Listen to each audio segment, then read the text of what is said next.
ஒரு முக்கியமான ஒரு அறிவிப்பு என்ன அப்படின்னா, நம்ம கடந்த வருஷம் அல்ஹுதா ஃபவுண்டேஷன் ட்ரஸ்ட் அப்படிங்கிற ஒரு ட்ரஸ்ட் வந்து நம்ம ஏற்படுத்துறோம். அந்த ட்ரஸ்டின் வழியாக அல்லாஹ்வுடைய தீனுக்கு தக்வியத் ஏற்படுத்தக்கூடிய செயல்கள், அது வந்து சில தாவா சென்டர்கள் உருவாக்குறதா இருக்கட்டும், சில தாய்க்களை உருவாக்குறதா இருக்கட்டும், சில புத்தகங்களை மொழிபெயர்க்கிறதா இருக்கட்டும், சிலருக்கு என்னென்ன ஃபெசிலிட்டி செஞ்சு கொடுத்தா அல்லாஹ்வுடைய தீனுக்கு பலம் ஏற்படுத்துமோ அதற்கான வகையில் நம்ம செலவு பண்ணக்கூடிய ஒரு வேலையை வந்து நம்ம செஞ்சுட்டு இருக்கோம். இது வந்து ஜகாத்துடைய அமௌண்ட்டும் நீங்க கொடுக்கலாம்.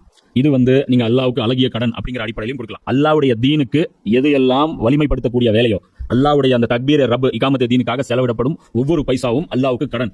ஏன்னா இது வந்து ரசூல் செய்ய வேண்டிய வேலை, அது நம்மள செய்ய சொல்றான் அல்லாஹ். அதனால இதுக்கு ஃபுல் அண்ட் ஃபுல் இன்சார்ஜ் அல்லாஹ் என்ன எடுத்துக்கிறான், இது எனக்காக நீ கொடுத்த கடன் சொல்றான் அல்லாஹ் ரப்புல் ஆலமீன். அவன் கொடுத்த காசுக்கு அவனுக்கே நம்ம கடன் கொடுக்கக்கூடிய ஒரு மகத்தான வாய்ப்பு வந்து இந்த பணியை வந்து நம்ம செய்யறோம். இந்த ஒரு பணியை மட்டும் தான் நம்ம செய்யறோம். அல்லாஹ்வுடைய தீனை சரியான விதத்தில் முஸ்லிம்களுக்கு புரிய வைத்து அதன் மூலமாக அல்லாஹ்வுடைய தீனை வந்து வலுப்படுத்துவது இந்த ஒரே இலக்குக்காக நாம வந்து அந்த ஒரு ட்ரஸ்ட் வச்சிருக்கோம். இதுடைய பொருளாதாரம் நிறைய தேவைப்படுது. இப்போ வேலை செய்யத்தான் நமக்கு முதல்ல ஒரு நிலம் மட்டும் வாங்குறதுக்கு, ஒரு பில்டிங் கட்டுறதுக்கான பணி மட்டும் இருந்தா போதும்னு நினைச்சோம். ஆனா சர்க்கிள் பெருசாக ஆக நிறைய பணம் தேவைப்படுது. நீங்க எந்த அளவுக்கு கான்ட்ரிபியூட் பண்ணுவீங்களோ அந்த அளவுக்கு நாமளும் வந்து அந்த வேலைகளை வந்து சிறப்பான முறையில் செய்ய முடியும். அதனால ஒவ்வொருத்தரும் உங்களால முடிஞ்ச உங்களுடைய பங்களிப்புகளை இந்த ரமலான் மாசத்துல இன்ஷால்லா நீங்க கொடுங்க. அருள் இருந்து தூரம் இன்னைக்கு முஸ்லிம் சமூகம் அல்லாஹ்வுடைய அருளில் இருந்து தூர எரியப்பட்டு விட்டது. கேட்டா உடனே என்னம்பாங்க, அங்க பாலஸ்தீன்ல அது நடந்துச்சு, இது இவங்களுமா அவங்களுமா, அந்த குரூப்புமா இந்த குரூப்புமா, நீங்க போட்டு ரொம்பலாம் அழட்டிக்காதீங்க பாவா, நீங்க என்ன ஸ்டாண்ட்ல இருக்கீங்க அப்படிங்கிறத மட்டும் பாத்துங்க. ஓவராலா உம்மத்தை எடுக்கும்போது மொத்தமா பாவிகள் தான். ஆனா அது அவங்க இதுல வந்து சொற்ப கூட்டத்தினர் என்னவா இருக்காங்க, நல்லவங்க. அது குர்ஆன் பேசும், அதெல்லாம் சொல்றான். மேலும் அவர்களுடைய நெஞ்சங்களை இறுகச் செய்து விட்டோம். இது நடந்துருச்சுன்னா என்ன ஆயிரும்னா அதுக்கப்புறம் வந்து கல் நெஞ்சமாயிரும். அதனாலதான் பாத்தீங்கன்னா ஒரு மூமின் எப்பற இந்த வேலையை செய்வான் அப்படின்னு நமக்கு தோணும். என்னோட தாட் அவனுக்கு எப்படி இந்த வேலையை அவன் செஞ்சிருப்பான் அப்படிங்கும்போது அவனுக்கு பார்த்தீங்கன்னா அந்த தீனுடைய அந்த அல்லாஹ்வுடைய வாக்குறுதி நீங்கள் புறக்கணிச்சுட்டு வேற ஒரு ரூட் நீங்கள் கையில் எடுக்கும்போது பார்த்தீங்கன்னா உங்களுடைய அந்த இழிவடைந்த அந்த அந்த ஸ்கேல் இருக்கு இல்லையா, நீங்கள் தரம் தாழ்வதுன்னு இருக்கு இல்லையா, எவ்வளோ தரம் தாழ்ந்து போவீங்கன்னா மற்றவங்க இமேஜினே பண்ண முடியாது, அவ்வளோ தரம் தாழ்ந்து போவீங்க. அதுக்கு உதாரணம் எடுக்கும்போது பாகிஸ்தான் மாதிரியான நாடுகள், அவங்களா இன்னைக்கு வந்து உலகத்தில் ஊழல்ல நம்பர் 1, மோசடியில் நம்பர் 1. என்ன ஒரு ஒப்பந்தம் போட்டு இப்போ இந்தியா ஃபாலோ பண்ணுற அந்த நேர்மை கூட பாகிஸ்தான்கிட்ட கிடையாது. அப்பாவிகளை கொள்றதா இருக்கட்டும், எதுவாக இருக்கட்டும், எல்லாம் இஸ்லாத்தின் பெயரால் மிகப்பெரிய ஃபசாது பண்ணக்கூடிய காட்சி வந்து நம்ம பார்க்க முடியும். அங்கங்கே ஏகப்பட்ட ஊர்கள் அவங்க வந்து பார்த்தீங்க. அதுதான் அல்லாஹ் சொல்கிறேன், இந்த நெஞ்சங்கள் நான் இருக செய்து விட்டோம். அதுதான் அதனால இந்த அருளில் இருந்தும் தூரம் எரிஞ்சதுனால வாக்குறுதி நீங்கள் மீறினீங்க. ஸோ என் வாக்குறுதியும் உங்களுக்கு கிடையாது. என்ன வாக்குறுதியா? 24:55 அல்லாஹ் சொல்கிறேன், உங்களில் எவர்கள் ஈமான் கொண்டு நற்செயல்கள் புரிந்தார்களோ அவர்களிடம் அல்லாஹ் வாக்குறுதி அளிக்கிறான். நான் ஒரு இது கொடுக்குறேன், உங்களுக்கு ப்ராமிஸ் கொடுக்குறேன். என்ன ப்ராமிஸு? அவர்களை பூமியில் பிரதிநிதிகளாக ஆக்குவோம். பூமியுடைய நிர்வாகத்தை உங்கள் கையில் நான் கொடுப்பேன், நான் வாக்குறுதி கொடுக்குறேன். அவர்களுக்கு முன் சென்று போன மக்களை பிரதிநிதி ஆக்கினது போல இதுக்கு முன்னாடி எப்படி அவங்க கையில் நிர்வாகம் இருந்துச்சோ அந்த மாதிரி நிர்வாகம் நான் கொடுப்பேன். அப்போ இன்னைக்கு இந்த வாக்குறுதி நிறைவேறல. காரணம் என்ன? அல்லாஹ் மேலே எந்த குற்றமும் கிடையாது, மொத்த குற்றமும் நம்ம மேலே தான். இதுலேயே பக்ரால 74 வசனத்துலையும் பார்த்தீங்கன்னா இந்த உள்ளங்கள் இறுகி போனதை பற்றி விரிவாக சொல்லுவாங்க. பாறை மாதிரி ஆயிடுச்சு. சான்றுகள் பார்த்தாலும் இவங்களுக்கு தோணாது. நம்ம சொல்கிறோம்ல, கியாமத் நாளுடைய அடையாளங்கள், எந்த அடையாளம் பார்த்தாலும் பணம் தான். என்ன எந்த அடையாளம் பார்த்தாலும் பணம் தான். மஹதி அலைஹிஸ்ஸலாமுக்கு எதிராக முஸ்லீம்களே போய் ஃபைட் பண்ணுவாங்க, ஹவாரிஜ்கள் போய் ஃபைட் பண்ணுவாங்க அப்படின்னு. இந்த வாக்குறுதிகள் மீறினதுக்கப்புறம் அடுத்து அந்த வசனத்தில் அல்லாஹ் சொல்கிறாங்க. ஏன்னா இந்த ஆயத்து வந்து எப்படி டோட்டல் அந்த இதை பேசுது பாருங்க. இப்பொழுது அவர்களுடைய நிலை என்னவெனில், வாக்குறுதி மீறியாச்சு, தூக்கி கடப்பில் போட்டாச்சு, எல்லாம் அதுக்கு நேர் உள்டாவான வேலையை செஞ்சாச்சு. என்ன பண்ணிட்டாங்க? வேத வாக்குகளை அவற்றின் இடங்களில் இருந்து புரட்டியும் திரித்தும் விதவிதமாக பொருள் கொள்கின்றனர். இதானே இன்னைக்கு நடந்துட்டு இருக்குது. அந்த 4 வார்த்தைக்கு மீனிங் மாறி போய் தானே ஒரு மௌலானா மௌதூதி புக்கு போடுறாரு. குரானின் 4 அடிப்படை சொற்களுடைய அரபி கிராமரை பாருங்கடா, குரான் மொத்தமும் பார்க்கல, 4 வார்த்தை கற்றுக்குங்கடா அப்படின்னு சொல்லிட்டு அவர் சொன்னார். ஏன்னா அதைத்தான் பரட்டி வச்சிருக்காங்க நம்மளுங்க. இந்த 100 வருஷத்தில் இருக்கிறவங்களுக்கு அந்த 4 வார்த்தைக்கு மீனிங் தெரியாது, டெஃபினேஷன் மாறி போச்சு. என்ன மதத்துக்கு மீனிங் வெள்ளக்காரன் வேற டெஃபினேஷன் கொடுத்துட்டான், தனிப்பட்ட ஒரு நம்பிக்கை அப்படின்னு கொடுத்துட்டான். இதுக்கு முன்னாடி இருந்த டிக்ஷனரி மீனிங் அது கிடையாது. நீ வந்து விக்கிபீடியாவில் இதுலையும் டிக்ஷனரி மீனிங் தானேன்னா இதுதான் கிடைக்கும். என்ன இப்போ பீக்கில் நம்ம இருக்கிறது என்ன? இந்த சேட்டை தான். யாராவது மீறி இதுதான்ப்பா மீனிங்னு சொன்னால் கிடையவே கிடையாதுங்க, இதுதாங்க மீனிங். அப்போ இது கடைசி. அப்போ எங்கேருந்து இவங்க திருந்துவாங்க? திருந்த மாட்டாங்க. கடைசி ஜென்மம் அதான் அந்த கல் மாதிரி மனசாயிருச்சுன்னா மீனிங் இதுதான் சொல்லி ஆர்குமெண்ட் பண்ணுவாங்க. இது முகக்கமாக பேசக்கூடிய வசனத்திலே வந்துடும் அதோடைய மீனிங். குரான் இவங்களே சில நேரம் வளரிங்க கொட்டுவாங்க அந்த மீனிங்கை. என்ன அப்போ அதுதான் அல்லாஹ் இப்போ சொல்கிறார். என்ன சொல்கிறார்? நான் குத் பதல் தேனே குரானுக்கு பதல் தேன். இவனுங்க மாறுறதில்ல, குரானை மாற்றிடுறானுங்க. குரானை எப்படி மாற்ற முடியும்? மீனிங் மாற்றலாம், அதோடைய இதை வந்து மாற்றி விடலாம். இன்னும் அவர்களுக்கு அறிவுறுத்தப்பட்ட உயர்வான அறிவுரைகளில் பெரும்பாலானவற்றை மறந்தே போயினார். சொன்ன அதிகமான அந்த நான் வேதத்தில் எதை வந்து ஹைலைட் பண்ணியும் வெயிட்டு கொடுத்தும் எது மோஸ்ட் மோஸ்ட் இம்பார்ட்டன்ட், இதுல வந்து காம்ப்ரமைஸே கிடையாதுன்னு சொன்னேனோ அதை வந்து இவங்க என்ன பண்ணிட்டாங்க, மறந்தே போயிட்டாங்க. அப்படி மறக்கிறதுனா என்ன தெரியுங்களா, ஃபர்ஸ்ட் மீனிங் லைட்டா மாறும். உதாரணத்துக்கு ஏதோ ஒரு ஊருக்கு இப்போ பிரயாக்ராஜ்னு பேர் வச்சிருக்கீங்க, அலகாபாத்துக்கா ஏதோ ஒரு ஊருக்கு பிரயாக்ராஜ்னு பேர் வச்சிட்டாங்க. தெலுங்கானா இப்போ புதுசு, அப்போ பழைய பேர் என்னங்கிறது இப்போ நமக்கு தெரியும், அவருடைய பேர் அலகாபாத், இப்போ இவங்க மாற்றினாங்கன்னு. ஒரு 50 வருஷம் கழிச்சு போட்டிங்கன்னா கூகுள்லையும் பிரயாக்ராஜ் தான் வரும். என்ன எல்லா ஹிஸ்ட்ரி நூல்லையும் பிரயாக்ராஜ் வந்துடும். அலகாபாத்னு ஒன்று இருந்துச்சுன்னு ப்ரூவ் பண்ணுறதுக்கு நாம முக்கணும். எப்படி இப்போ நஜதுன்னு ப்ரூவ் பண்ணுறதுக்கு நம்ம முக்கிறோம்ல, கான்ஸ்டான்டினோபிள் இதுதான் அப்படின்னு சொல்லிட்டு புரிய வைக்கிறதுக்கு இது பண்ணுறோம்ல, ஹிஜாஸ்னா என்ன புரிய வைக்கிறதுக்கு எப்படி, இல்லை அது நஜது இல்லைங்க, அது இல்லைங்க, அது அங்கே இருக்கு இங்கே இருக்குங்க, என்ன எவ்வளோ இது பண்ணுறாங்க. அப்போ என்ன அளவுக்கு இன்னைக்கு போயிருச்சுன்னா நமக்கும் என்ன ஆயிடுச்சு, இன்னைக்கு தீன் வந்து அஜ்னபி ஆயிடுச்சு. என்ன புதுசாக பேசுறீங்க, என்ன புதுசாக இது பண்ணுறீங்க, இது யாருமே எங்கள் தலைவர்கள் சொல்லலையே, யாருமே எங்களுடைய அந்த ட்ரெடிஷ்னல் அந்த அந்த ஸ்கூல் ஆஃப் தாட்ஸ்லேருந்து வெளியே வந்த யாருமே இதை பேச மாட்டேங்கிறாங்களே. பேசியிருப்பாங்க, அவங்களையும் வந்து தூக்கி வெளியே நிற்க சொன்னாங்க. முஃப்தி முகமது ஷஃபி மாதிரி அவருடைய உஸ்தாத் இருந்தார் இல்லையா, அந்த மால்டா ஜெயிலில் இருந்து, அவங்க மாதிரி பேசியும் இருப்பாங்க இதில் தேவபந்தில் இருந்துட்டு. என்ன அதுக்கப்புறம் இவங்க என்ன பண்ணிடுவாங்க, தீனை வந்து மக்கள் வந்து அஜ்னபியா தெரியும் அந்த அளவுக்கு. ஃபர்ஸ்ட் லைட்டா மீனிங் ஃபர்ஸ்ட் செயல்படுத்துறது விடுறது, அப்புறம் என்ன பண்றது வார்த்தையை வந்து ட்விஸ்ட் பண்றது, அப்புறம் என்ன பண்றது இந்த சப்ஜெக்டே தூக்கி வாரம் போடுறது. அப்ப என்ன ஆயிருக்கு, கடைசியா பள்ளியாசல் எப்போ போங்க ஃபிக்ஸடா ஒரு பேட்ச் வச்சுக்கிறாங்க. இந்த தாய்கள் டிஎன்டிஜே இந்த மாதிரியான பயன்கள்லாம் போனீங்கன்னா தெரியும், ஃபிக்ஸடா இருக்கும். ஒரே நீங்க பிஜே சொல்லாத ஒரு ஹதீஸை நீங்க கேட்கவே முடியாது. எந்த பயன் பண்ணியோ அந்த 3 பேர் ஒருத்தர் நின்னாங்க, ஒருத்தர் வெயிலில் நின்னாரு, நான் வந்து நோன்பு வைப்பேன் தொடர் நோன்பு, அந்த ஹதீஸ் வரும். நான் அந்த பாறை நகர்ந்த அந்த ஹதீஸ் வரும். சில ஸ்டாண்டர்டு பேக்கேஜ்கள் இருக்கும், அதை மட்டுமே சுற்றி சுற்றி சுற்றி கம்ப்ளீட் பண்ணிட்டு போயிட்டே இருப்பாங்க. அப்போ அதில் இப்போ குரானை பார்க்கவே மாட்டாங்க. குரான்லேருந்து அவங்க ஒரு யோசிச்சோ பயப்படுவாங்க குரானை யோசிக்கிறதுக்கே. அப்போ அதெல்லாம் சொல்கிறான். இப்போ அந்த ஸ்டேஜ் பாருங்களேன், தாம் செய்த வாக்குறுதியை முறித்ததற்காக அல்லாஹ் இது பண்ணிட்டான். மேலும் அவர்களுடைய நெஞ்சங்கள் இறுகியாயிடுச்சு. அதுக்கப்புறம் அவர்களுடைய நிலை என்ன ஆயிடுச்சுன்னா, வேத வாக்குகளை புரட்ட ஆரம்பிச்சாங்க. இப்போ செல்லும் மாறுது. இப்போ செயலை மாற்றுறதுக்கு வர சொல்ல மாற்று, வேலை ஈஸி, முடிஞ்சு போச்சா. செயல் மாற்றணும்னா ரொம்ப கஷ்டம், சொல்ல மாற்றணும் அப்படின்னா ஈஸி. அப்போ எந்த அளவுக்கு கடைசியாக மறந்தே போகிற அளவுக்கு மக்கள் மத்தியில் அந்த தாட்டு மறந்தே போகிற அளவுக்கு ஆக்கிடுறது. அல்லாஹ் சொல்கிறான், நாள்தோறும் அவர்களுடைய மோசடி செயல்களில் ஏதேனும் ஒன்று உங்களுக்கு தென்பட்டு கொண்டே இருக்கும். இது பர்டிகுலராக இந்த வருஷத்தில் அல்லாஹ் யாரை சொல்கிறான் அப்படின்னா, அந்த மதீனாவை சுற்றி இருந்த யூதர்கள். அவங்க எப்பவுமே பார்த்தீங்கன்னா முடிஞ்ச வரைக்கும் இந்த காலை வாரிட்டே இருப்பாங்க. நபின்னு சரி குறைஞ்சபட்சம் அரபுகளுடைய நபின்னு ஒத்துக்கிறீங்களா, சரி அரபுகளுக்காக ஏதோ ஒன்று பண்ணிட்டு போறாரு, ஒத்துழைப்பு கொடுக்கலன்னா சரி உபத்திரமாவது பண்ணாமல் இருக்கலாம்ல. ஆனால் இவங்க என்ன பண்ணுறது, உபத்திரமும் சேர்த்து பண்ணுவாங்க. அப்போ இவங்களை அல்லாஹ் என்ன சொல்கிறான், இவங்களை துரோகம் பண்ணுவாங்க. அதனால் நீங்கள் இவங்களை உங்களுடைய கூட்டாளியா, அதாவது உங்களுடைய பார்ட்னராக வைங்க. அதே அவங்களை என்ன பண்ணணும் அப்படின்னா அதுவும் அல்லாஹ் வழிகாட்டுறான். அவர்களில் மிக சிலரே இத்தகைய இழி செயலிலிருந்து விலகி இருக்கின்றார்கள். எனவே அவர்களை மன்னித்து விடுங்கள். அவர்களின் தவறான செயல்களை பொருட்படுத்தாதீர்கள்.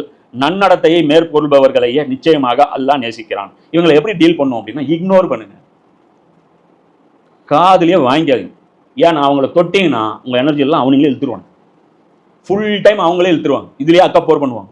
சரிப்பா, நான் ரசூல் இல்லையா, நான் அரபுகளுக்கு அனுப்பப்பட்ட ரசூலா, ரைட்பா, நான் தோத்துருவேனா, என்னுடைய பணி வந்து நடக்காதா, என்கிட்ட அல்லாஹ் வந்து தொடர்பு இல்லைங்கிறீங்களா, அப்படியே வந்து போட்டு போவாங்க. என்ன போய் உங்கள்கிட்ட அப்போ செயல் பேசும். டெவலப் ஆக ஆக ஆக ஆக நாள் ஆக ஆக ஆக அவங்களுக்கு பதட்டம் ஜாஸ்தியாயிரும். அவங்க புரிஞ்சுவாங்க, நாங்கள் தான் போய் சொன்னோம், நாங்கள் தான் தவறு இழைச்சோம் அப்படின்னு அல்லாஹ் தான் சொல்கிறாங்க. சில பேர் மட்டும்தான் இந்த மாதிரி இழி செயல்லேருந்து விலகிருப்பாங்க. சில பேர் மட்டும் என்ன பண்ணுவாங்க, யாராவது ஒருத்தர் பேசுனா புரிஞ்சுவாங்க, ஆமாம் கரெக்டாக சொல்கிறாரு, குர்ஆன் இதுதான் பேசுது, ரசூலுடைய வாழ்க்கையை நாங்கள் படித்தோம், இப்படி தான் இருக்குது அப்படின்னு ஒத்துக்கிட்டு சில பேர் தான் வருவாங்க. நிறைய பேர் என்ன பண்ணுவாங்க, வரமாட்டாங்க. ஆனால் அவங்களை என்ன பண்ண முடியாது, வச்சுக்கவும் முடியாது, பகச்சிக்கவும் முடியாது. அதான் பிரச்சனை. மௌலானா மொய்து அதான் சொல்லுவார். இங்கே என்ன பிரச்சனை அப்படின்னா, நீங்கள் ஒரு புதுசாக ஒரு கொள்கையை ஆரம்பித்து லான்ச் பண்ணி பேசுனீங்கன்னா அது வந்து உங்களுக்கு வந்து அதை மூவ் பண்ணி கொண்டு போகிறது ஈஸி.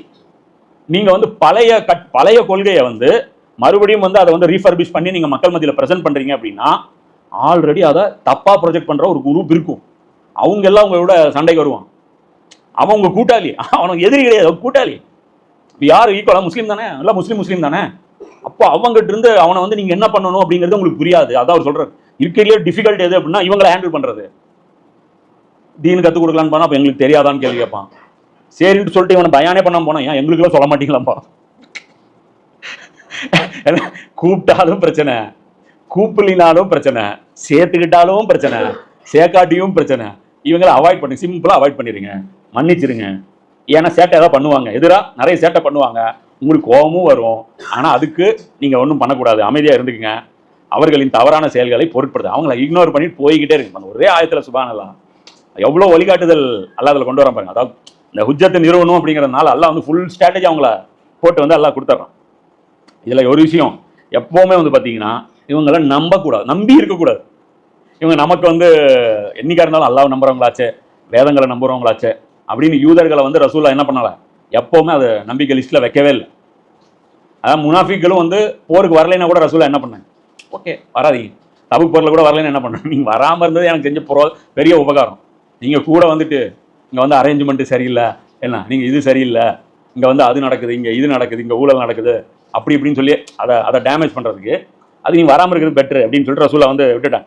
அடுத்து வந்து அல்லாஹ் இப்போ யூதர்களுடைய அந்த டோட்டல் ஹிஸ்ட்ரி வந்து அந்த ஒரு ஆயத்தில் அல்லாஹ் பேசுகிறான். அப்போ அடுத்தது வந்து பேசுகிறான், நாங்கள் கிறிஸ்தவர்கள் என்று கூறிக்கொண்டிருந்தவர்களிடமும் இவ்வாறே நாம் வாக்குறுதி வாங்கியிருந்தோம். இவங்ககிட்டையும் நான் ஒரு பையத் வாங்கினேன். எங்கே அது சூரா சஃப்ல ஈசா நபி கேட்பாங்களே, அல்லாவுக்காக எனக்கு உதவி செய்யக்கூடியவர் யார்? அப்போ அல்லாவுக்கு நம்ம ஹெல்ப் பண்ண போகிறேன், அந்த ஹெல்ப்பில் ரீஜாயின் பண்ண போகிறேன். அப்போ அன்சாருல்லா என்னன்னு புரியும், ஹரஸு ஹசனா என்னன்னு புரியுதா? அப்போ என் கூட யார் வந்து ஒத்துழைப்பு தரப்போறீங்க அப்படின்னு கேட்கும்போது நாங்கள் அல்லாவுடைய உதவியாளர்கள் அன்சாருல்லான்னு நாங்கள் சொன்னோம். அதான் அங்கே அல்லாஹ் சொல்கிறான், வமினல் லசீனா காலு இன்னா நசாரா, நாங்கள் தான் உதவியாளர்கள் அப்படின்னு ஒரு குரூப் சொன்னாங்கல்ல. சரின்னு சொல்லிட்டு அவர் அக்ரிமெண்ட் வாங்கினார்ல, ஆனால் அந்த ஒர்க்கு இன்கம்ப்ளீட்டாக போயிட்டார்ல, வேலை சேம் தானே. அவரை பற்றி உங்களுக்கு சரியாக தெரிஞ்சிருந்தா இவர் செய்கிற வேலை உங்களுக்கு புதுசாக ஏன் தெரியுது?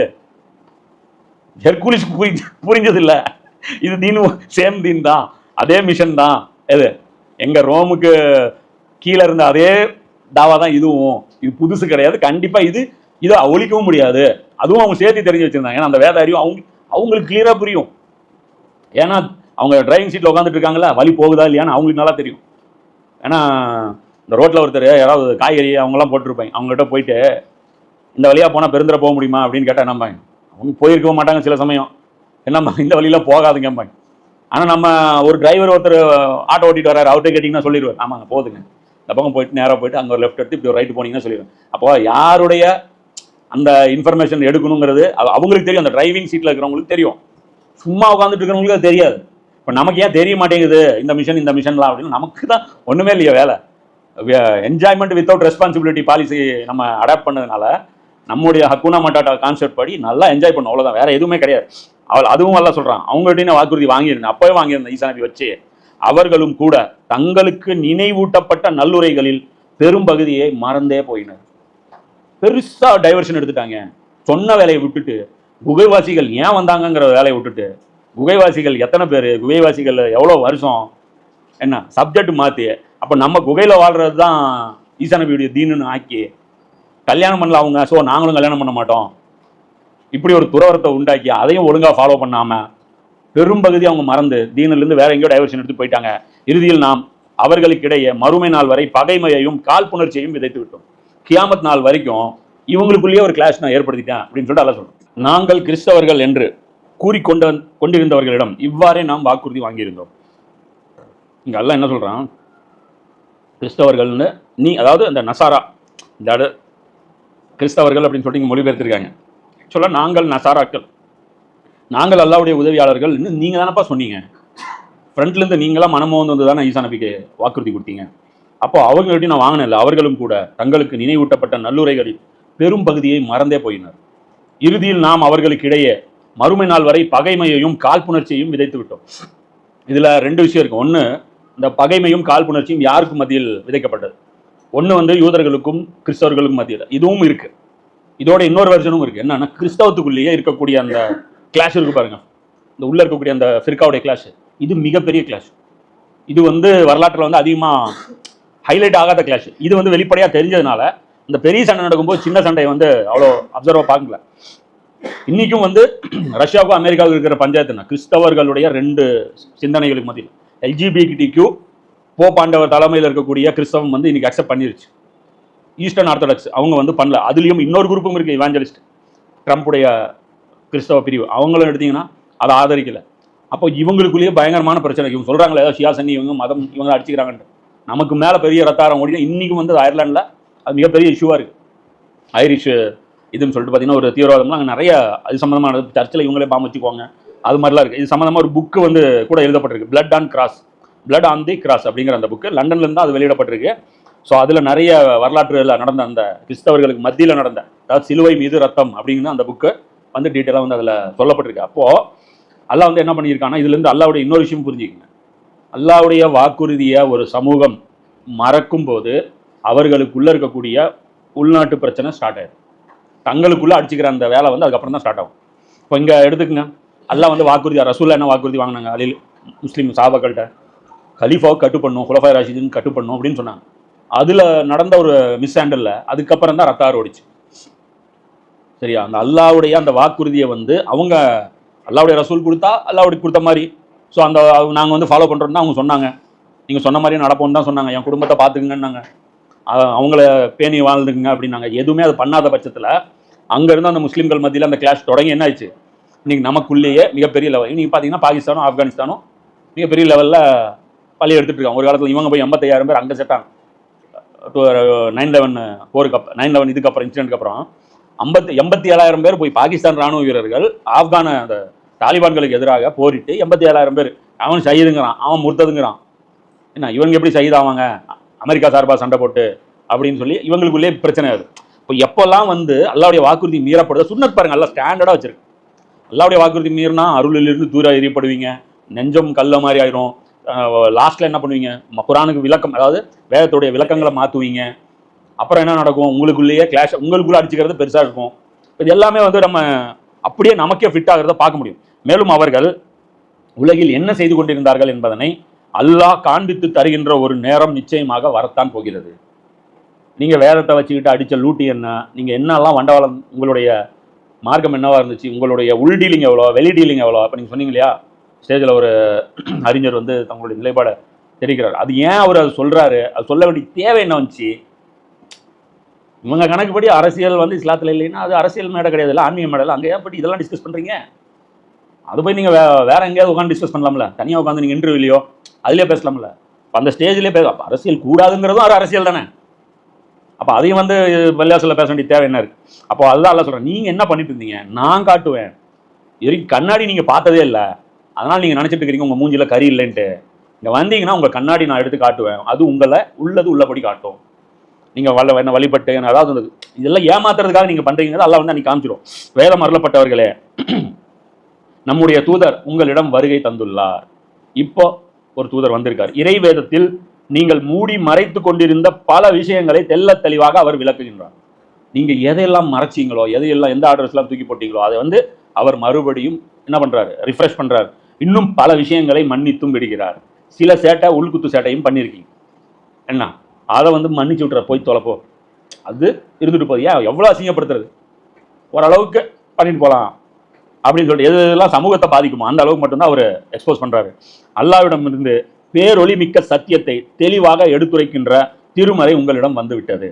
அப்போ எல்லாம் என்ன சொல்கிறான், இனி வந்து சாக்கு போக்கு யாரும் சொல்ல முடியாது. வேதத்தை மாற்றிட்டாங்க, அதை பண்ணிட்டாங்க, என்ன எங்கள்கிட்ட இருந்து மறைச்சிட்டாங்க, எங்கள்கிட்ட பிரிண்ட் இல்லை, நாங்கள் வெரிஃபை பண்ண சக்தி இல்லாதவர்களாக இருந்தோம், நாங்கள் ரசூல்லாவுடைய வாழ்க்கையை தெரிஞ்சுக்க எவ்வளவோ முயற்சி பண்ணோம், ஆனால் உலகம் பூரா தேடினாலும் ஒரு சீரா புக்கு கூட எங்களுக்கு எங்கள் லாங்குவேஜில் கிடைக்கவே இல்லை.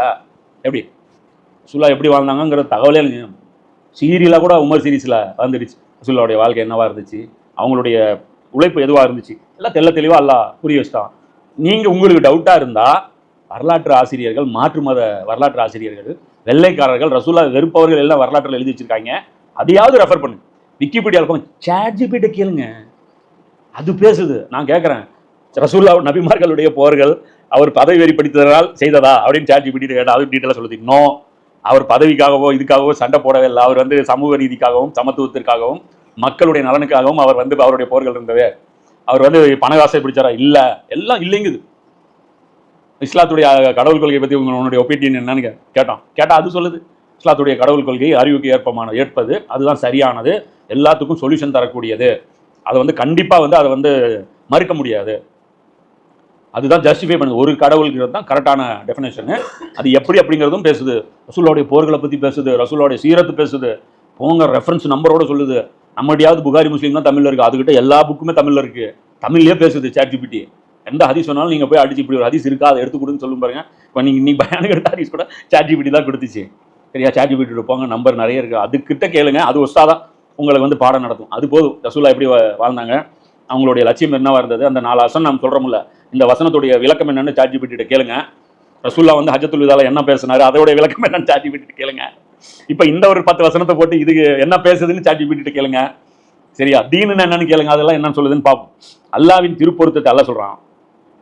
அல்லாவின் திருப்பொருத்தத்தை விரும்புவோருக்கு அல்லாஹ் அதன் மூலம் அமைதிக்கான வழிகளை காண்பிக்கிறான். மேலும் அவன் தனது கட்டளையை கொண்டு இருள்களிலிருந்து அவர்களை வெளியாக்கி ஒளியின் பக்கம் கொண்டு வருகின்றான். இன்னும் அவர்களை நேர்வழியின் பக்கம் வழிகாட்டவும் செய்கின்றான்.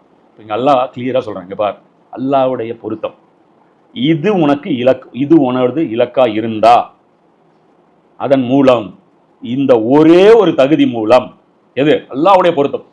நீ தமிழ் படிக்க தெரியாது, உனக்கு இங்கிலீஷ் படிக்க தெரியாது, உனக்கு எந்த லாங்குவேஜ், நீ ஊமை, உனக்கு கண்ணும் இல்லை, அல்லாஹ் வந்து கண்டிப்பாக காமிச்சு கொடுத்துருவான். அதாவது அதுக்கு இருக்க வேண்டிய பேசிக் குவாலிஃபிகேஷன் என்ன?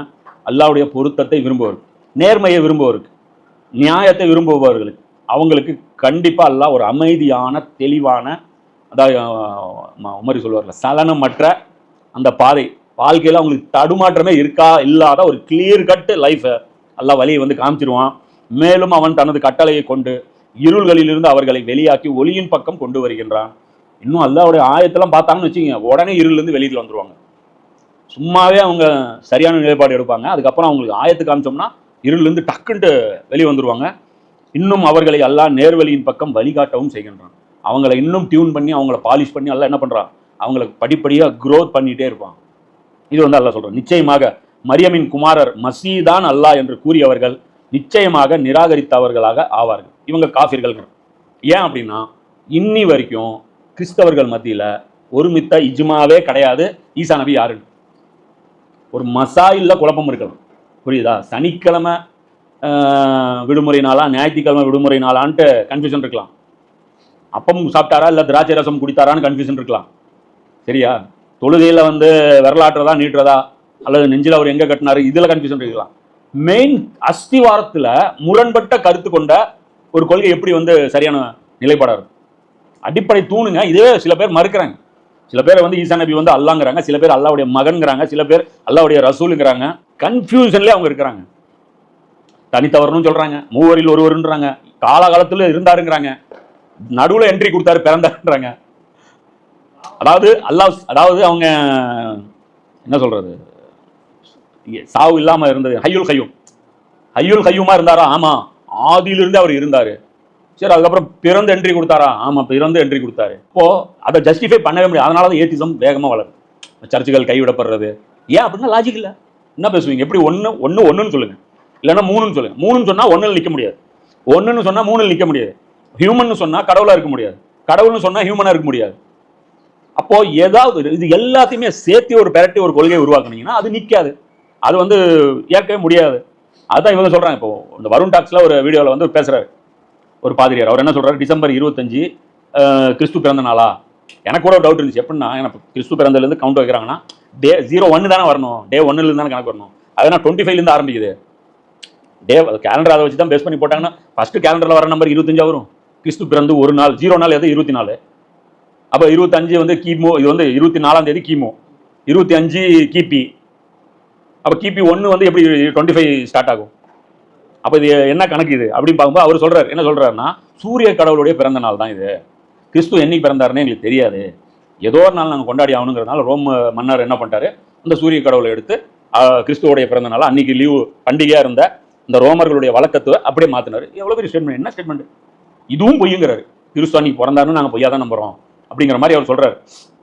அப்போ ஒரு கருத்து வேறுபாடு மசாயில் இருக்கலாம், இது மாதிரியான கடவுள் விஷயத்துல கருத்து வேறுபாடு இருக்கக்கூடாது. அல்லாஹ் வந்து சமதா இல்லையா, அல்லாஹ் வந்து ஹய்யுல் கய்யூமா இல்லையா, இதுல வந்து கன்ஃபியூஷன் வந்து இருக்கவே கூடாது. ஆனா பைபிள்ல பாத்தீங்கன்னா அப்படி ஒரு கடவுளும் இருக்கிறார். ஹய்யுல் கய்யூம் ஒன்று இருக்கிறாரு, அதுல வந்து சமது இருக்கிறாரு, லம் எலித் வலம் யூலத் அதுல இருக்கிறாரு.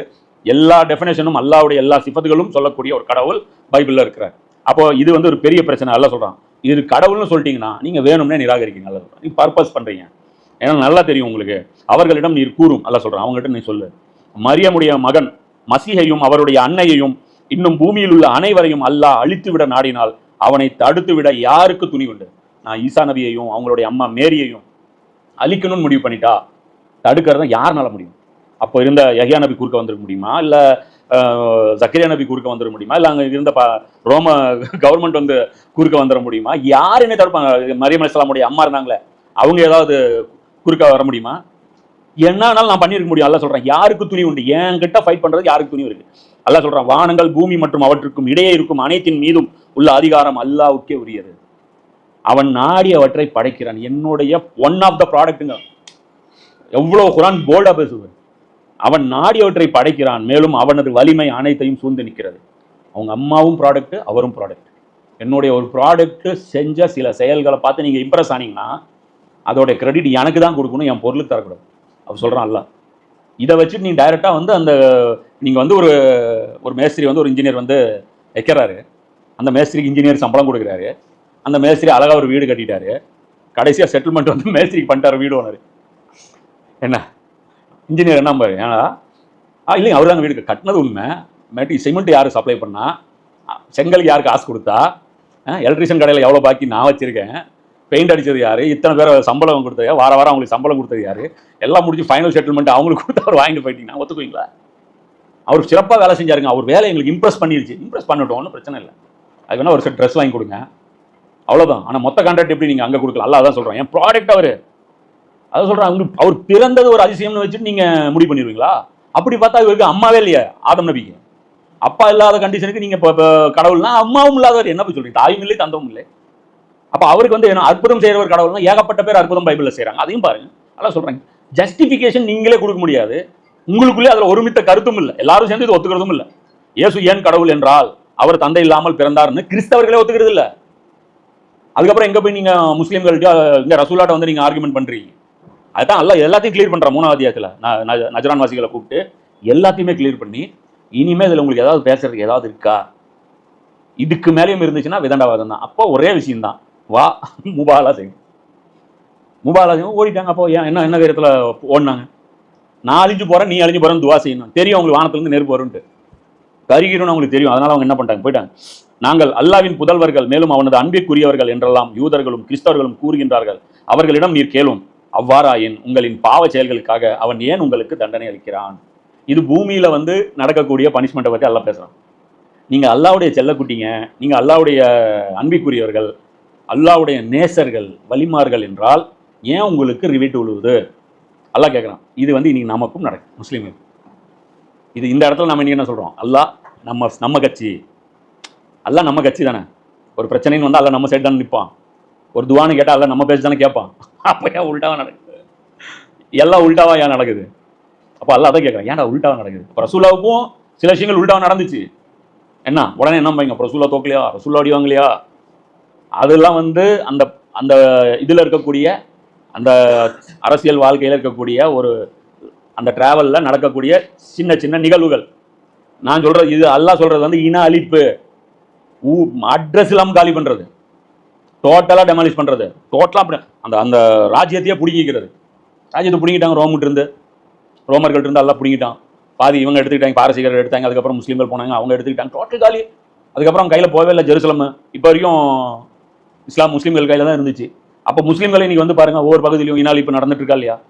எந்தெந்த இடத்துல பாதிக்கப்படுறாங்க அப்படின்னா இன்னைக்கு சமுதாயத்தின் மேலே அல்லா கோபத்தில் இருக்கான், நம்ம பேச்சு கேட்கல, நம்மளுடைய இதுவா ஏற்கப்படலைன்னு சொல்ல அர்த்தம். அல்லாஹ் தான் சொல்றான், உண்மையில் அவன் படைத்த மற்ற மனிதர்களைப் போல் நீங்களும் மனிதர்கள் தான். தான் நாடுபவர்களை அவன் மன்னிக்கிறான், மேலும் தான் நாடுபவர்களை தண்டிக்கிறான். பூமி வானங்கள் மற்றும் அவற்றில் உள்ள அனைத்து பொருட்களும் அவனுக்கே உரியன, மேலும் அவனிடமே எல்லாரும் செல்ல வேண்டியது இருக்கின்றது. அப்போ இந்த இடத்துல அல்லாஹ் என்ன சொல்றான்? எல்லாரும் products, one of the product. அது வந்து நீங்க வந்து மனித ப்ராடக்ட், இது வந்து மண் ப்ராடக்ட், இது வந்து மெட்டீரியல் ப்ராடக்ட், இது வாட்டர் ப்ராடக்ட், அவ்வளோதான். உங்களுக்கு அந்தந்த ப்ராடக்ட் நம்ம லேபிள் வச்சிருக்கோம்ல. ஹேண்டில் பார் வீல் ஆயிராது, வீல் ஹேண்டில் பார் ஆயிராது, ஒவ்வொன்றும் அதோட நேமில் இருக்கும், பார்ட் நம்பர் இருக்கும். போனீங்கன்னா கேட்லாக் கொடுப்பாங்க, அதில் எந்த பாட்டுக்கு என்ன பேரோ அதுதான் அதுக்கு பேர். அதை மீறி உங்களுக்கு வந்து வேற அது நான் இல்லைன்னா இது ஓடாது, அது ஓட தெரியும், நீங்கள் கிளைம் பண்ணிட்டு போங்க. எக்ஸ்லேட்டர் அந்த அந்த அந்த கேபிள் மட்டும் இல்லைன்னா வண்டி ஓடிடுமா? ஒருத்தன் சொல்லலாம், காற்று இல்லைன்னா வண்டி ஓடிடுமா, பெட்ரோல் இல்லைன்னா வண்டி ஓடிடுமா, காற்று நீங்கள் கிளைம் பண்ணிட்டு போங்க. அல்லாஹ் உங்களை சார்ந்து கிடையாது. அல்லாஹ் அதான் சொல்கிறான், வேதம் அருளப்பட்டவர்களே, தூதர்களின் வருகை தொடர் சிறிது காலம் வரை நின்று போயிருந்த சமயத்தில் எம்முடைய இந்த தூதர் உங்களிடம் வந்துள்ளார், மேலும் இறைநெறியின் தெளிவான அறிவுரைகளை உங்களுக்கு கற்றுத்தந்து கொண்டிருக்கிறார். கொஞ்ச நாள் நீங்களா வாழுங்கடான்னு விட்டேன், என்ன கதி பண்ணி வச்சிங்க உலகத்தில். 1400 வருஷம் வழிகாட்டல் கொடுத்தேன், சீரியஸாக எடுத்துக்கல. ஏதோ கொஞ்சமாவது ஓரளவுக்கு நன்மை தீமைக்கான ஒரு இது இருந்துச்சு.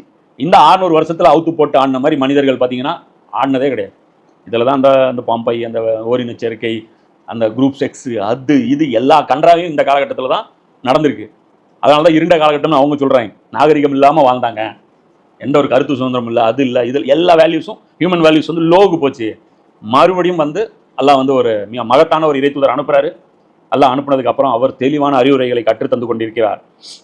எதற்காக வேணில் நற்செய்தி கூறக்கூடிய, அச்சமூட்டி எச்சரிக்கை செய்யக்கூடிய எவரும் எங்களிடம் வரவில்லையே என்று நீங்கள் கூறாமல் இருப்பதற்காக, இதோ பாருங்கள், இப்போது நற்செய்தி கூறுபவரும் அச்சமூட்டி எச்சரிக்கை செய்பவரும் உங்களிடம் வந்துவிட்டார். மேலும் அல்லாஹ் யாவற்றின் மீதும் பேராற்றல் உள்ளவனாக இருக்கின்றான். அப்போ இதில் அல்லாஹ் என்ன சொல்றான், எதற்காக இந்த தூதரை நான் அனுப்பினேன். அப்படியே அந்த 600 வருஷம் இருந்ததை அப்படியே எக்ஸ்டெண்ட் பண்ணி ஈசா நபி ரிட்டனும் கிடையாது, மறுபடியும் இந்த பூமிக்கு நான் உங்கள்கிட்ட பேசுகிற ஐடியாவும் கிடையாது, நீங்களா அடிச்சுட்டு சாவுங்க அப்படியே விட்டுருந்தானா, ரசூலா சொன்னாங்கல்ல, இந்த மலைக்கு பின்னாடி ஒரு கூட்டம் உங்களை அட்டாக் பண்ண வருதுன்னு சொன்னால் நீங்கள் நம்புவீங்களான்ட்டு. புரியுதா? அந்த கூட்டம் எதுன்னா இவங்க தான். இந்த ரோமு பாரசீகம் இருந்தது இல்லை, இன்னும் கொஞ்ச நாள் அவங்க வந்து இந்த உலகத்தையே சூறையாடி நாசம் பண்ணியிருப்பாங்க. அது நடந்துடக்கூடாது அப்படின்னா என் பேச்சுக்கு நீங்கள் பதில் சொல்லுங்க. அது நம்ம மறுமையோட ஃபிட் பண்ணுறோம். அது வந்து டபுள், ரெண்டும் இன்க்ளூஷன். இது இல்லைன்னா மனித குலமே அழிஞ்சு போயிருக்கும். இன்னொரு 100 வருஷம் விட்டு இருந்தால் ரத்தாறு ஓடி இருக்கும், உலகம் பூரா ஓடி இருக்கும். ஒருத்தனை அடிச்சுட்டு காட்டு பிராண்டித்தனமா செத்து போயிருவான். மனுஷனுக்கு மனிதாபிமானம் என்னன்னே தெரியாது. இன்னைக்கு வந்து சொல்றாங்களா நல்லது கெட்டது எது நாங்கள் எப்படி முடிவு பண்றது? மனிதர்களாக வாழ்வோம். சரி, எது மனிதத்தன்மை எது மிருகத்தன்மை அதையாவது சொல்லுங்க. அப்போ போட்டிங்கன்னா அது நல்லது கெட்டது, அதான் லிஸ்ட்டு. ஒரு அந்த பேட் கேர்ளுக்கு வந்து அவர் போட்டிருக்காரு. அந்த பேட் கேர்ளுடைய அந்த டைரக்டர் வந்து என்ன சொல்லுது, எதுக்கு சரி எது தப்புன்னு நம்ம பேசலை, நம்ம ஹீரோயினும் அது பேசாது. அது வந்து வாழ்க்கையில் வந்து பல விஷயங்களை போகும். ஆனால் மனிதர்கள் புனிதர்களாக இருக்க, பெண்கள் வந்து புனிதர்களாக இருக்கணும்ன்ட்டு நான் வந்து பேச புனிதர்களாக இருக்கணும்னு சொசைட்டி சொல்லுது. அது வந்து பெண்கள் மேலே ஒரு அழுத்தமாக இருக்குது. அந்த சுமையை வந்து நீக்கிறதுக்காக தான் அந்த மாதிரியான இது போட்டேன். அதுவும் சரியா தப்பானலாம் எனக்கு தெரியாது. எப்படி அதுவும் சரியா தப்பானலாம் தெரியாது. பெண்களை வந்து புனிதர்களாக பார்க்காதீங்க, மனிதர்களாக பாருங்க. அப்போ நான் அதான் கேட்கணும், மனிதர்களுக்கு நீ என்ன டெஃபினேஷன் வச்சிருக்கீங்க? அது இந்த வித்தவுட் மேக்கப்னு விஸ்வா ஒருத்தர் பேசுவார், நடிகர். அவர் நியாயமாக பேசுவார் சில விஷயம். அவர் வந்து போட்டிருக்காரு, என்ன போட்டிருக்காருன்னா, நீ வந்து நல்லது குட் ஆர் பேட் டிசைட் பண்ணுறதுக்கு உனக்கு ரைட் இல்லைங்கிற. சரி, எனக்கும் அது ரைட் இல்லை, ஆனால் மனிதத்தன்மையோட நடந்துங்கிற. அதான் இது நீ சொல்கிறது மனிதத்தன்மை கிடையாது, மிருகத்தன்மை. விரும்புறதை செய்யும், மிருகத்தன்மை. அப்போ இதாவது டெஃபினேஷன் பண்ணுங்க. அல்ல அதான் சொல்கிறான். அப்போ வரலைய எங்களை இப்படி டீலில் விட்டுட்ட, நாங்கள் இப்படியே அழிஞ்சு போயிட்டோம், நாங்கள் வந்து இந்த மாதிரி காட்டு மிராண்டிங்க கீழே வந்துட்டோம், எங்களுக்கு வெளிச்சம் என்னான்னு தெரியல அப்படின்னு நீங்கள் வந்து மறுமை நாளில் நின்று இந்த குழப்பம் வந்துடக்கூடாதுங்கிறதுக்காக தான் ஃபைனலாக ஒரு ரசூல் அனுப்பினேன். அவர் தீனு முழுமைப்படுத்திட்டு போயிட்டாரு, காட்ட வேண்டியது எல்லாமே செஞ்சு காமிச்சிட்டாரு. இதுக்கப்புறமும் உங்களுக்கு கன்ஃபியூஷன் அப்படின்னா எனக்கு நான் ஒன்றும் பண்ண முடியாது, நான் வேதத்தையும் பாதுகாத்து வச்சுட்டேன் அண்ணா. அது சொல்லிட்டு அல்லா சொல்கிறான், மேலும் யாவற்றின் மீதும் பேராற்றல் உள்ளவனாக அல்லா இருக்கிறேன். இந்த என்னை பெருமைப்படுத்துவதற்கு நான் வந்து உங்களை டிபெண்ட் பண்ணியிருக்கிறேன், ஏதோ நாங்கள் தான் வேலை செஞ்சு கிரவுண்டில் ஏதோ பண்ணணும் அப்படின்லாம் நீங்கள் நினச்சிக்காதீங்க. யாரை வச்சு வேணாலும் நான் வேலை வாங்கிப்பேன். இதுதான் அல்லாவுடைய தீனு. இங்கே வந்து நமக்கு அந்த பாக்கியம் இருக்கா இல்லையா, அவ்வளோதான் மேட்ரு. இதில் வந்து நாங்கள் இப்படி கொடுத்தோம், எங்களுடைய கான்ட்ரிபியூஷன் இவ்வளோ இருக்குது, எங்களுடைய உழைப்புக்கு வந்து அங்கீகாரம் கொடுக்கல, எங்களை வந்து நீங்கள் இது கொடுக்கல சொல்லுவாங்களே, இந்த பதவி கொடுக்கல, அதை பண்ணல, எங்களை ஒதுக்கி வச்சிட்டாங்க. ஒரு மண்ணாங்கட்டியும் கிடையாது, எதுவும் கிடைக்காது, ஒன்றும் தரவும் மாட்டேன். அல்லா சொல்கிறேன், ஒன்றும் கிடையாது. உங்களை டிபெண்ட் பண்ணி நான் இன்னைக்கு அல்லாவுடைய திட்டங்களை நேத்தன்யாவும் ட்ரம்ப்பும் புட்டினும் ஜிபிங்கும் என்ன உலகமே சேர்ந்து அல்லாவுடைய உத்தரவுகளை, அல்லாவுடைய அந்த மாஸ்டர் பிளானை எக்ஸிக்யூட் பண்ணிட்டு இருக்காங்க. இவரும் சொல்கிறார்ல, இவர் எம்டி ஜெகன் கூட சொல்லுவார், அது கர்த்தர் தன்னுடைய சித்தப்படி எல்லாத்தையுமே வந்து ஆல்ரவுண்டர் பண்ணிடுவாங்க. அதான் அல்லாஹ் வந்து அவன் யாரையும் சார்ந்து இல்லை. அதனால உம்மத்துகளுக்கு வந்து இப்போ கிளாஸ் எடுக்கிற பாருங்க, நீ இப்போ நீ 3 பேர் எனக்கு ஒன்று தான். இப்போ இந்த இந்த 2-3 ருக்குல மெசேஜ் என்ன, தீனுன்னா என்ன, தீன் முக்கம்மல் ஆயிடுச்சு, தீன் கம்ப்ளீட் ஆயிடுச்சு. என்ன அந்த உம்மத்தை ஏன் வச்சிருக்கிறேன், கண்காணிக்கணும், வேறு மாற்றக்கூடாது, யார் எனக்கு செல்ல பிள்ளை கிடையாது. என்ன டோட்டலாக எல்லாம் வந்து அப்படி பண்ணி இன்னும் அடுத்தடுத்த வசனங்கள் பார்த்தீங்கன்னா அப்படியே அந்த கார்பரேட்டர் அந்த டியூனிங் அட்ஜஸ்ட்மெண்ட் அப்படி திருக்க அப்படியே ஆர்பிஎம் வந்து ரைஸ் ஆகும்ல, அது மாதிரி பார்த்தீங்கன்னா ஸ்க்ரூ டைட் பண்ணி கடைசியாக வந்து முடிக்கும்போது டோட்டலாக பேசுறது ஒன்றுமே இருக்காது. அடுத்து வாயில சீலே வைக்கலாம் தாராளமாக மனிதர்களுக்கு எல்லாம் வச்சுட்டு இனிமேல் அவன் கை பேசும் கால் பேசும் எதுவும் பேச தேவையில்லை. ஏன்னா அந்த அளவுக்கு கிளியராக பாடம் வந்து இந்த அத்தியாயம் வந்து நடத்துது. இன்ஷா அல்லாஹ் இதனுடைய மற்ற பகுதிகளில் அடுத்த கிளாஸில் இன்ஷா அல்லாஹ் பார்ப்போம். பாக்கி தாவானா அனில் அல்ஹம்துலில்லாஹி ரப்பில் ஆலமீன்.